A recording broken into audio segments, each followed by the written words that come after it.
Ladies and gentlemen, a very warm welcome to you. You're watching a brand new episode of Encounter.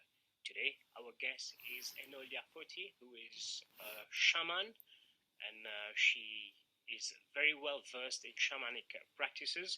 She's also known as an earth keeper and also a modern day medicine woman. Enolia, very warm welcome to you, and thank you for being present here in the studio of the MBC. Thank you so much for having me. I'm so grateful to be here, and I feel so honored to be here with you. And for our viewers, just so that you know that Enolia is from the US, but now you're based in Angola. Is that right? That's correct. All right. So I have many questions for you because we will be speaking mainly about shamanic practices and who is a shaman. So probably the first question: you're a shaman. Yes. Who is a shaman?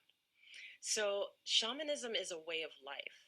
It is the way I've chosen to lead my life in balance with the earth, the air, the fire, the water, just in balance. And so when I think of shamanism, I think of certain foundational pieces of knowledge, which is that I believe that all things have energy. Everything has energy. That we have to have respect for everything that we encounter, that we take, that we utilize, and that we share. And that it is my job and my purpose to live in this life in harmony with the earth and not as if it's a possession or something that's due me or I'm entitled to. So it is the practicing every day. It is the consciously walking through this world every day as I dare to live my life here on this earth. So you mentioned earlier that you take into consideration earth, water, the elements. Yes. The main elements, as we call it. Yes. Is it something that you learned from elders? Have you been initiated? How do you become a shaman? Wow, so that's a loaded question. So, but I will share this with you. There are many types of shamanism. All right. And first of all, it's what you're drawn to. Some people are only drawn to fire. Some people are only drawn to air. Some people are only drawn to earth. Some only to water, and some all.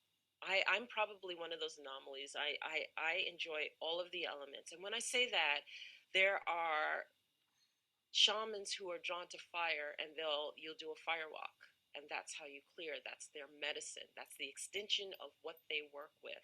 What is a fire walk? A fire walk is where you literally have coals. You have coals of wood on fire, and you literally barefoot walk across them. So it's a beautiful experience, and it really allows you to overcome the challenge of fear. Definitely. Yes. Different shamans have different elements, and they do different things. They do different things. It's just different relationships. So that was a relationship with fire. You can have a relationship with water. But you don't have to be a shaman in order to have these relationships. It's just that we've taken it into consideration as an extension of us. We've taken it into a deep state of appreciation, honoring, and relationship with that element or with the elements. Okay. So what happens is that when you have groups of people, there may be that one or two that just understand it a little bit more than the others. Of course. But if you think about it, when you are in nature and then, you just have a knowing. You have a knowing to go right instead of left. You have a knowing to select this plant and not that plant. Where does that knowing come from? Okay. Where does that understanding come from? So as we spent time in nature and we developed relationships with nature and appreciated what those relationships were, we understand that we're all energy. And so if I sing to my plants, we understand that the plants respond. Of course, it's a transmission of vibrations. Exactly. And, a lot of things are scientifically proven now. Like literally they have a device now you can put on a plant. You can actually hear the vibration that the plant is toned at right now. Yes. So our ancestors really took the time to develop that relationship, to focus it, and to tune in. So how do we get the medicines that we have that we actually take over the counter that pharmaceuticals tack on the chemicals to? Well, Our ancestors took the time to understand that when I use lavender, that's antiseptic, antibiotic, and that it really, I can place it on a wound and it works, it heals, and the infection doesn't set in. They understood that with the plants. So the plants actually inform them, they inform the plants. There's a symbiotic relationship and understanding between that which is energy to that which is energy. So why is it that many people think that shamanism is kind of a voodoo? Well, let's talk about dark and light, right? We are human beings, and what is our goal? Our goal is to stay centered. Yes. Centered, right? What does that mean? We have a side that can be very angry, negative, whatever the case may be, and we have a side that's bliss, right? So which side do you choose each day? Choose the side that probably takes you to the right place where you need to be. Right. Yes. The bliss and whatnot, but there are times that you need to work with anger to accomplish getting through a challenge or whatever the case may be. Mhm. But the key is what our goal is to stay centered. But then you have people who want to be all the way to the left, and you have people who want to be all the way to the right. Okay. And really, our goal is be centered. Okay. Walk the path. Walk right in the middle. And then that way, because we need darkness. We sleep in dark. We rest in dark. That's where we rejuvenate. Exactly. That's where our body shuts down, right? But we need light. That's where we're energetic. We need both. But what do? We have the yin, the yang. We need to be centered. We Okay. need to appreciate both. But when someone's all the way to the right or all the way to the left, sometimes that balance is necessary. Can we put a date to how old are shamanic practices? Or where did, Oh, and my also goodness. where did the origin from? Is it from America?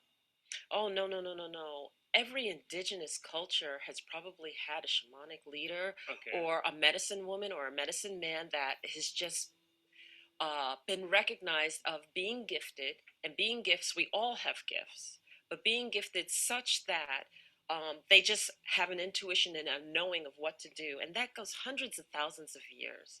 Hundreds of thousands of years. How we react to nature. Mhm. Is it how you probably start learning about? Well, I would say that we know way before and even just the body knows physically, the body knows etherically, right?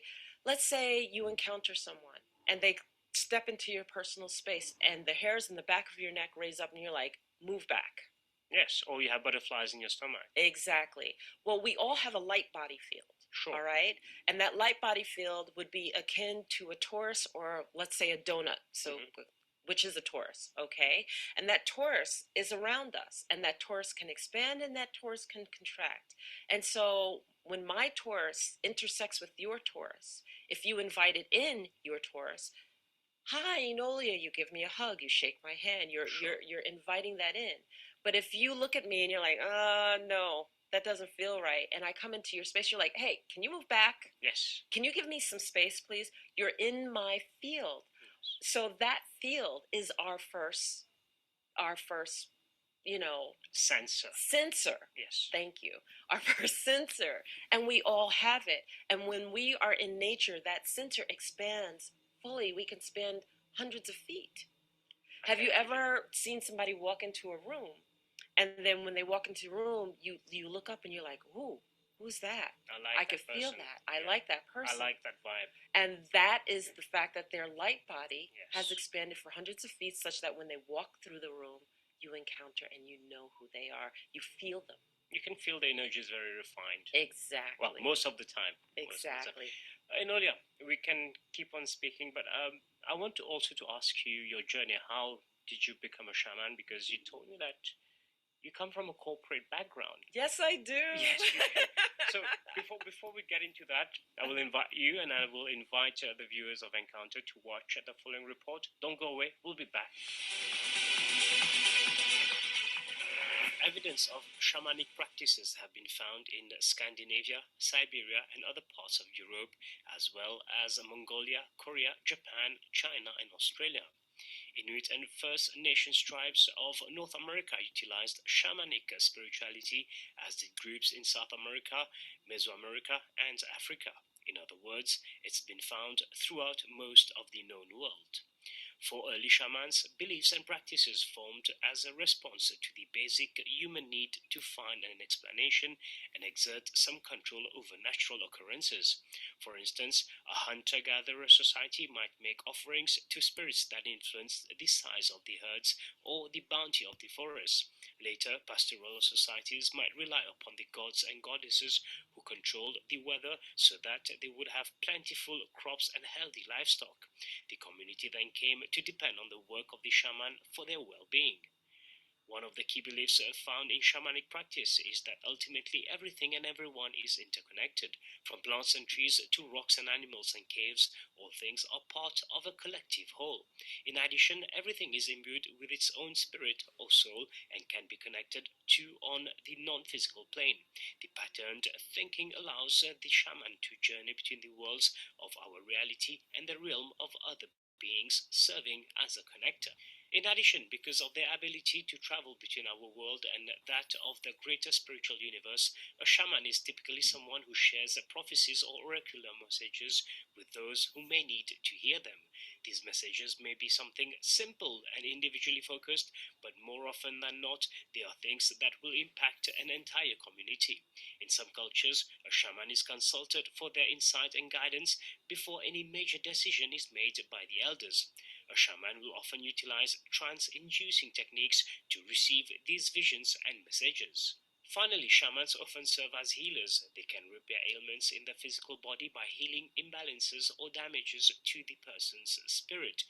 This may be done by way of simple prayers or elaborate rituals involving dance and song. Because illness is believed to come from malevolent spirits, the shaman will work to drive the negative entities out of the person's body and protect the individual from further harm. Welcome back. You're still watching Encounter, and Enolia is still with us in the studio. Before the break, I had asked you that we're curious to know how you become a shaman, but most importantly, tell us what you were doing before you became a shaman. Oh my goodness. So I am your typical person growing up and going to school. I grew up in Queens, New York, in Bayside, and I attended University of Massachusetts, got my degree in mathematics, and then got married probably 2 months after I graduated from school. I have two beautiful boys, Nicholas and Joseph, Nico and Joseph, who are like 26 and 28 now.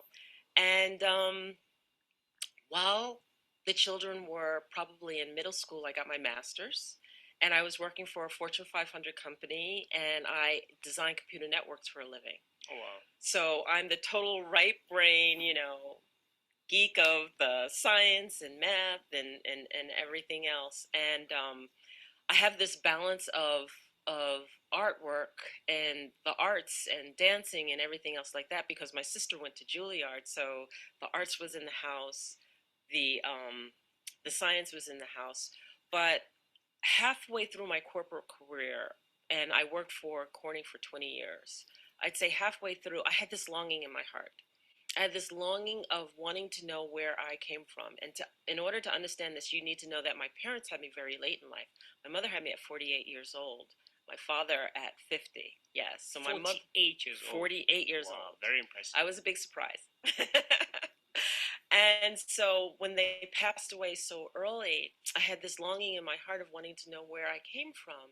And so I knew that I had Native American lineage, Cherokee actually, and I have African lineage. Okay. And so I wanted to embark and understand this, and there was no way to really get the African lineage, so I went after the Native American lineage. And so I want to say that that started it, but really it was a journey with a group of women from work, outside of work, that just basically we wanted to get away for a wives' weekend, and we went to a bed and breakfast in Angelica, New York. And we were going to see a medium, and it was just like, okay, I don't know what that is because I'm not on this journey yet. And so we're hanging out the weekend. We're about to sit down. The medium is supposed to perform that evening. So a bunch of us were on the staircase. We wanted to take a picture. And I asked this woman, will you, take a picture of the group for us? So she takes a picture. And then as we progress through the night, we're supposed to have dinner and everything. She's staring at me. this woman that I asked to take a picture is staring at me and staring at me. And I'm like, why is this woman staring at me?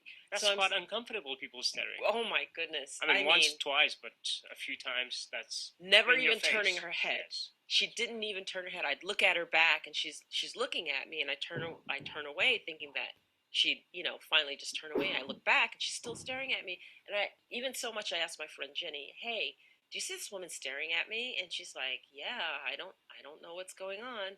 So we knew the owner of the bed and breakfast, who introduces the medium for the evening's performance or whatever it's supposed to be, because I didn't know what it was. And it was the same woman. She's a shaman? Well, she's a medium. Medium, okay. And a medium just means that she channels information. She sees the other side and she channels information.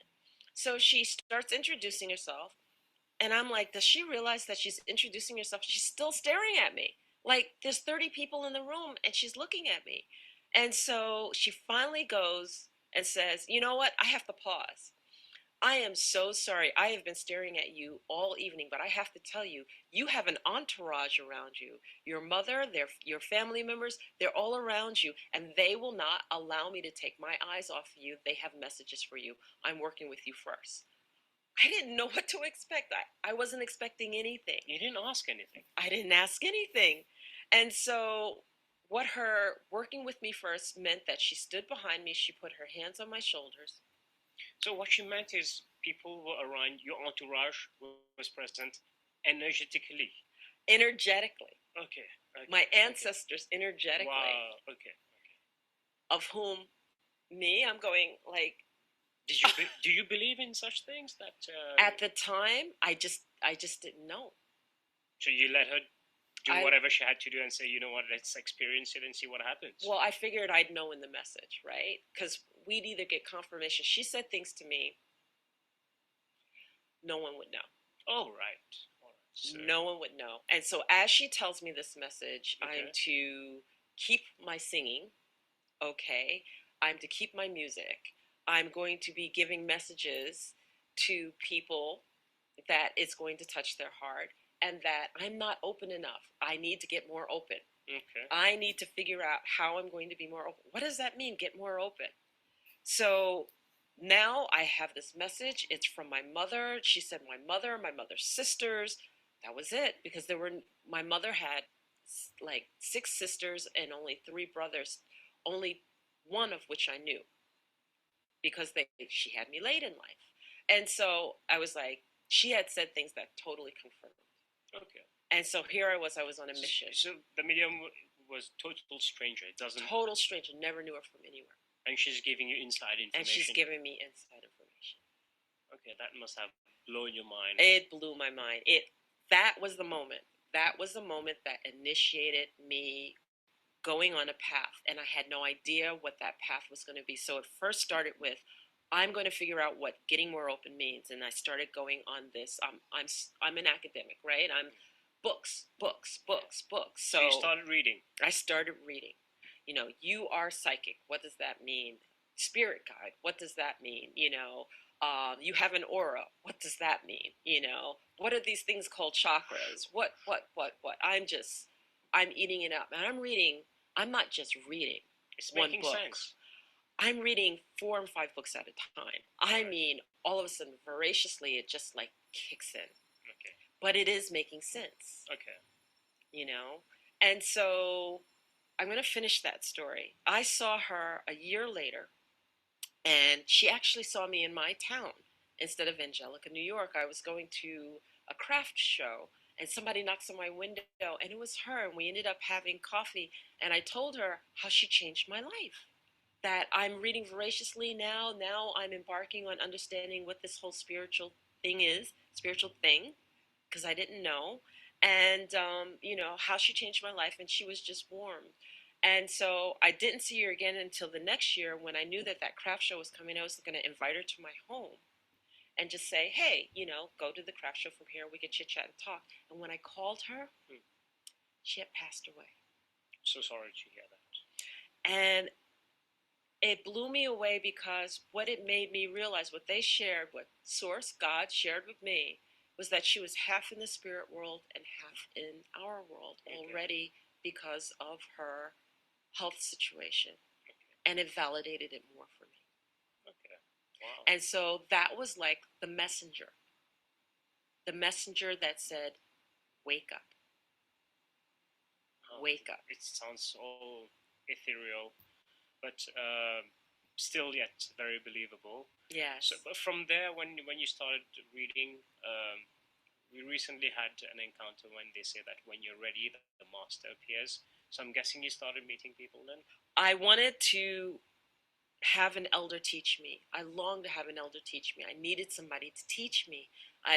Reading was nice, but reading wasn't satisfying. Reading wasn't the experience. No. And so my family sent me to the 13 Indigenous Grandmothers Council. And this is, if you're not familiar with them, they are 13 women who got together from all over the world. They are medicine women. And they had a prophecy that they were fulfilling in coming together. So they were from Nepal, Tibet, all over the U.S., from the Amazon, Brazil, from Africa. It was 13 of them. They all came together, and their message was, it's time to start allowing some of the indigenous knowledge out to the public. It is time now to wake everyone up. Definitely, that makes sense. Yes. And so when they were together, they recognized this other medicine woman. Her name was Grandmother Isabel Milwaukee. And when they recognized her, not as one of them, but just an extension of, working with them and acknowledgement, I saw this woman holding this serpent staff, beautiful gray hair, in her regalia, which is her native traditional clothing of deerskins. And I'm like, I'm going to meet that woman. That was it. That was the woman I wanted to meet. That was the woman I was going to find the courage to approach to say, will you teach me? And she did? When I approached her, she was thoughtful, and she was like, I was like, would you teach me? And I didn't know what to ask. Teach what? Like, what is she going to teach me? So I was like, will you teach me herbalism? Or, I came up with anything. And she looks at me and she goes, okay, my girl, if you're really serious, here's my card. Come up and see me sometimes. And, even though she was in Northern Canada, I was living in Northern New York, upstate New York. And I was about a 22-hour drive from her. 2 months later, I took that 22-hour drive. I stayed with her for the weekend. She was like, if you're really serious, come on a retreat. I hold them in the spring, and bring some people. And in holding that retreat, I'll teach you. Okay. Yeah. And so I brought 22 women the following summer. 22. There was no reason for her not to have that retreat. Okay. So you made it work. So now I have to ask you, what is it to live a shamanic life? Some of the principles: no judgment. Okay. No attachment. From my grandmother Isabel, that summer that that retreat and that 10 days that I was with before, ask permission. You ask permission of the earth. We take without asking. We feel like we're entitled to it, and we're not entitled to anything. That plant understands that it's giving its life in order for you to have assistance or help. Ask that plant before you just take it. Ask that grandfather tree. Understand that the stones have energy. Talk to the stone people. There is a symbiotic relationship with every single thing. You have a relationship to your chessboard. Yeah, definitely. I mean, everything has a vibrational frequency. Yes. And it's how we tune and how we connect to it. We have unfortunately almost come to the end of this encounter. But I want to ask you before ending, last words to people who do not know shamanic practices, or any message that you want to get out there, you want to share. Yeah, I always say to people, dream a beautiful dream or you will be dreamt. Okay. Which means that if you don't hold a vision for yourself so that life can become a walk to that vision, then everyone who judges you and has those perceptions of you, you will be running around trying to fulfill their perceptions and judgments of you, and you will never be satisfied because it's not your truth. It is somebody else's truth. Can anyone be a shaman? We all have it in ourselves? Yes. We do? Yes. All right, so I'm going to try to read a little bit more now. Enolia, thank you very much for sharing your wisdom with us and all your experience. It has been a wonderful encounter. Ladies and gentlemen, we have now come to the end of this episode of Encounter. If you have any queries, questions, on the topic that was discussed or on the guest, please drop an email. It's encounter@mbc.net.mu. Until the very next program, goodbye.